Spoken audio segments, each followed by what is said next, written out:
Ang pinag-usapan kasi namin talaga is about fake news. Mm. Kung paano ba itong at least ma-eradicate, hindi totally, of course mahirap 'yon.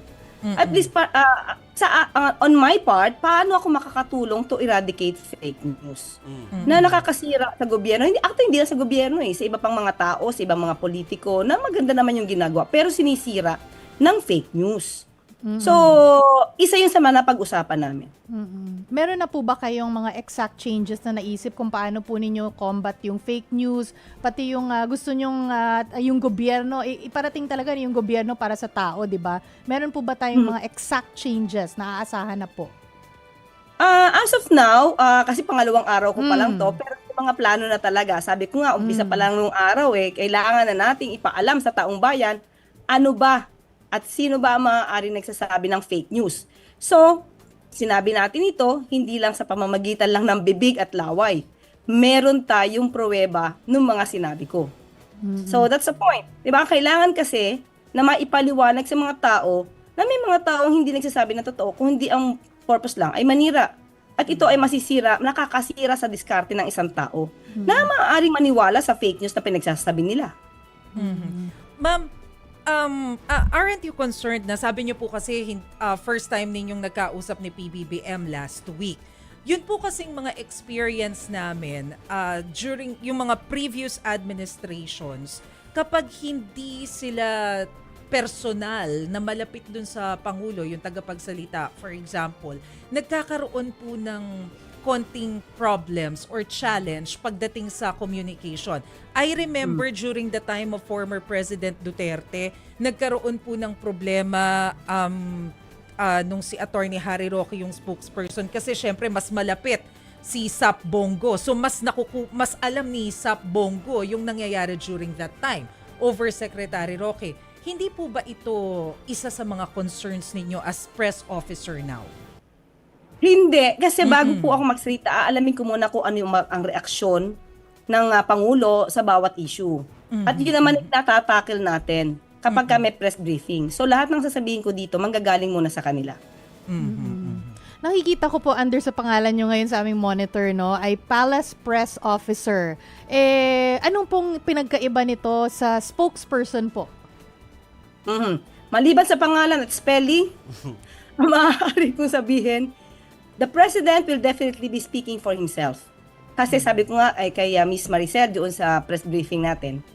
Once a month ay mag-schedule ang Pangulo ng isang press conference. So madidinig natin mismo ang Pangulo ng kanyang mga alituntunin, mga direktiba at mga pronouncements.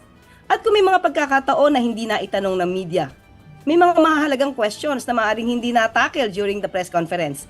Doon tayo papasok at mag-explain at ibibigay maaari ang mga detalyeng hindi nabanggit during the press conference. Ma'am, sige go. cambio lang ako dun sa EDSA Aniv. Although kanina nabanggit na rin ni Yuse Castro ito during our press briefing in Malacanang. But I wonder, paano po ginugol ni President Marcos yung ngayong araw na ito nakasabay ng commemoration po ng EDSA anniversary? Kung hindi ako nagkakamali, Miss Maricel, siguro mas makagiging detalyado ang usapin na yan, ang katanungan mo, kay Secretary J. Ruiz. Meron silang activity today at hindi lang ako informed ng details about this. Siguro I will get back to you if ever magkausap kami ni Secretary J about that. Kasi sila po yung magkasama at nagkaroon ng activity kaninang umaga. Umaga. Okay. Well, hihirit ako rin tukol doon sa EDSA, Yusek Claire, ha? Pero before ko, kasi gusto ko lang makuha yung reaction ninyo dahil naglabas ang kampo ng mga Duterte. Well, specifically si Baste Duterte ng kanyang statement ngayong maghapon yata lumabas ito. At nagkaroon siya ng maikling komentaryo pagdating sa EDSA People Power Revolution. Parinig nga natin kay Yusek. Parinig natin. Oo, Meron ba ito. tayo? Hindi, sige, ito, babasahin ko. yung dulo. Oo. Ito, Yusek, no, sabi niya, people power was more than just a revolution. It was a testament to the collective strength of the Filipino people in demanding truth, justice, and accountability. It is also a reminder that we must remain united against any form of oppression. Let us honor its legacy by ensuring that history is never distorted, our rights are never trampled upon, and our democracy remains intact for future generations. May the darkest times in our history never happen again. Yan, ang sinabi ni Baste. Kaya kaya namin binring up ito, no, Yusek Claire, kasi ilang days ago lang nagparinig yung father Tatay. tungkol dun sa tungkol sa sinagot nyo naman na yun, yung tungkol sa possibility Leaning ng towards dictatorship and pag-extend ng kanilang pananatili sa pwesto. Na kaya nakakatuwa naman, nabanggitin niya yung darkest times. Kailan pa ba siya naging concern kaya sa EDSA People Power? Darkest times talaga pa ang description niya. Well, anyway, in general naman, hindi naman kinakalimutan kung ano ang nangyari sa EDSA People Power.